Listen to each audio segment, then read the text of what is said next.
In a small, humble flat lived Jim and Della Young, a young couple deeply in love but struggling against the tide of poverty. Christmas was just around the corner, and a single pressing thought weighed heavily on both their hearts. How could they possibly afford a meaningful gift for the other?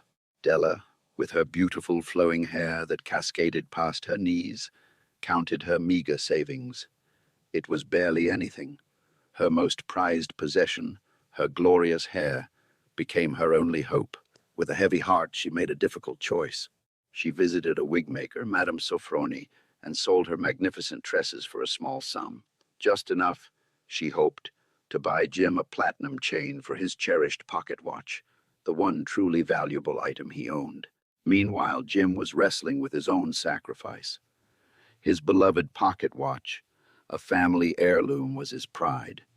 Yet, for Della, he was willing to part with it. He sold the watch to purchase a set of exquisite, ornate combs Della had long admired, combs that would perfectly adorn her beautiful hair. Christmas Eve arrived, and with it, the moment of truth. Della, her head now adorned with a short, unfamiliar crop, presented Jim with the gleaming watch chain. Jim, seeing her transformed, was momentarily stunned. Then he handed her the combs. In that instant, the bittersweet irony of their actions became clear. Her hair, for which the combs were intended, was gone. His watch, for which the chain was bought, was sold. Yet, as they looked at each other, a profound understanding dawned. They had each given up their most treasured possession, not out of foolishness, but out of an overwhelming desire to honor the other. Their gifts, though now seemingly useless, were symbols of a love far greater than any material possession. It was a love that transcended sacrifice, revealing its true, immeasurable value. Their love, in its purest form, was the greatest gift of all. Madame Mathilde Loisel was born with an unreasonable sense of entitlement, as though elegance and admiration had been misdelivered to the wrong house. She lived instead in modest poverty with a clerk for a husband, and regarded this arrangement as a personal injustice inflicted by fate. One evening, her husband brought home an invitation to a grand ball.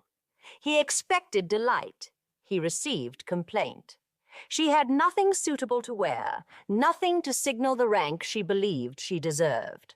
To appease her, he sacrificed his savings for a dress. Still dissatisfied, she declared herself ruined without jewels. She borrowed a diamond necklace from Madame Forestier, a wealthy friend who lent it with careless generosity, as the rich often do when they assume nothing has value beyond appearance. At the ball, Mathilde finally became what she had long imagined: admired, envied, briefly sovereign. She lived entirely for those hours, and they agreed with her. On returning home, she discovered the necklace was gone. Panic gave way to necessity. They replaced it with a costly duplicate, financed through ruinous debt.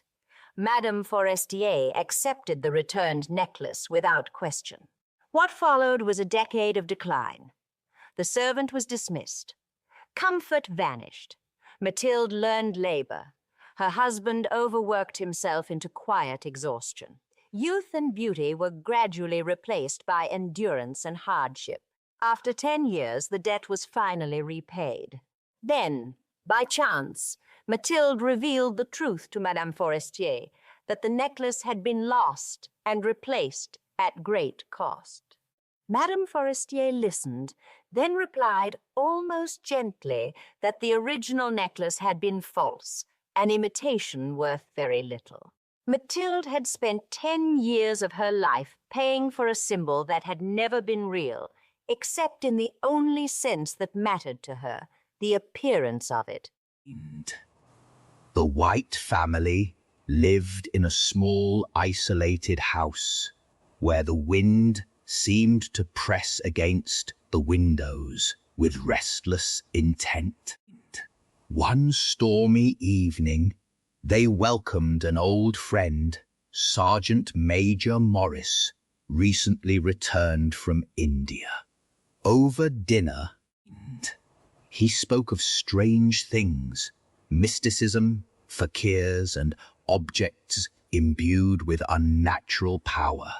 From his pocket, he eventually produced a shriveled monkey's paw.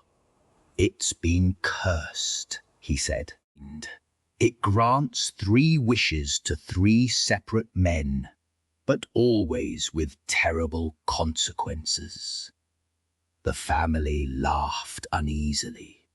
Morris, with sudden conviction, threw the paw into the fire.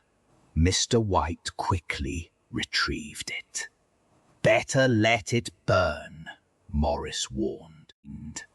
"If you keep it, don't blame me for what happens." Later that night, half joking, Mr. White made his first wish. For £200, enough to pay off the house. The paw twisted in his hand like a living thing, then fell still. Nothing else happened. The next day, their son Herbert went to work at the factory as usual. By afternoon, a well-dressed man arrived at the house, hesitant and grave. He brought dreadful news. Herbert had been caught in machinery and killed. The company denied liability, but offered compensation. £200. Grief consumed the house. Days passed in hollow silence. One night, Mrs. White, pale and frantic, seized upon a thought. "The paw," she cried. "We can wish him back." Mr. White recoiled. "He's been dead for days." But she insisted. Her desperation overwhelming reason. Trembling, he took the paw and made the second wish. They waited. Then, from the darkness outside, came a slow, heavy knocking at the door. Mrs. White sprang up. "It's him!"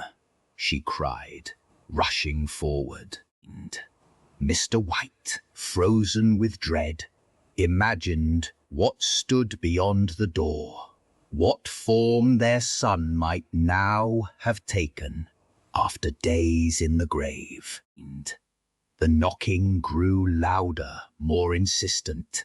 Mrs. White fumbled with the bolts. "Let me in," the knocking seemed to say. In terror, Mr. White searched for the paw. His hands found it, just as the final bolt began to slide free. With a desperate whisper, he made his third wish.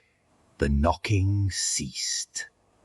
The door swung open to reveal only the empty road, the wind stirring the quiet night, and the house fell silent once more.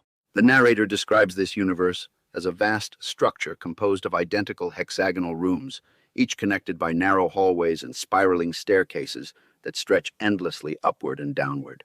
Every room contains the same arrangement: shelves filled with books, a small sleeping space, and a mirror that subtly suggests the illusion of infinity.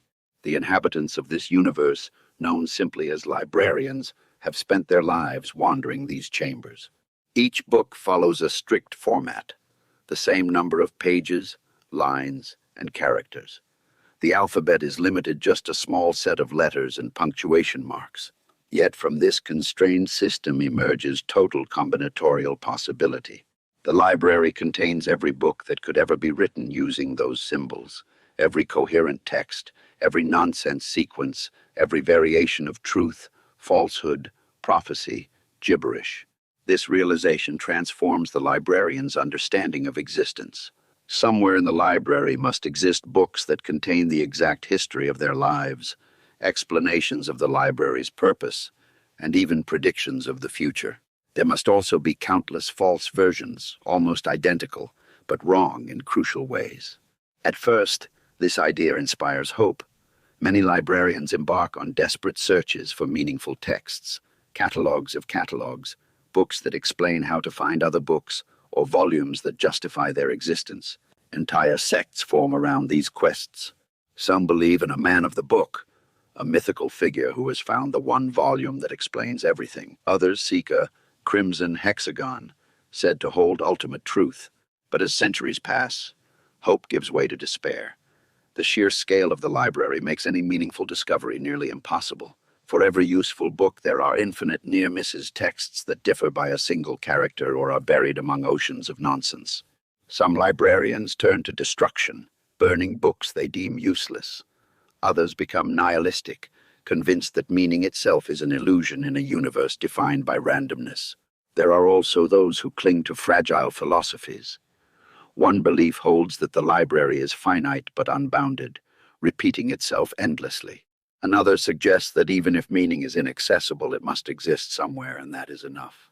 The narrator reflects on these conflicting views with a tone of weary acceptance. He suggests that the library may be eternal, and humanity within it transient, wandering endlessly through knowledge they can neither fully grasp nor escape.